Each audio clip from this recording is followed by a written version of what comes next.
Un kamikaze s'est fait exploser devant l'ambassade de Russie à Kaboul. On sait que l'homme s'est fait exploser dans la file d'attente des visas, où des étudiants afghans attendaient pour soumettre des documents.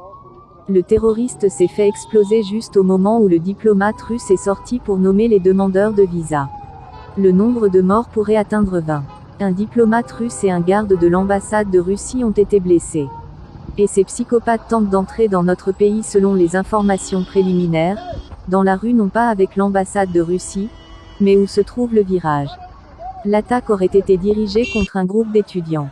Sergueï Lavrov a honoré la mémoire des employés de l'ambassade de Russie décédés lors de l'attentat terroriste à Kaboul par une minute de silence.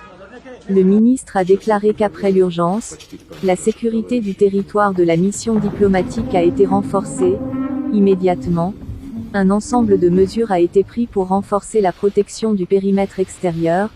Des forces supplémentaires des autorités de Kaboul ont été impliquées et les capacités du service de renseignement et de contre-espionnage de l'Afghanistan ont été activées. Espérons que l'organisateur de cet acte de terrorisme et ses auteurs seront punis au plus vite.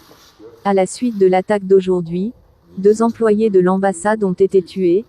Il y a des victimes parmi les citoyens afghans, a déclaré plus tôt le ministère russe des Affaires étrangères.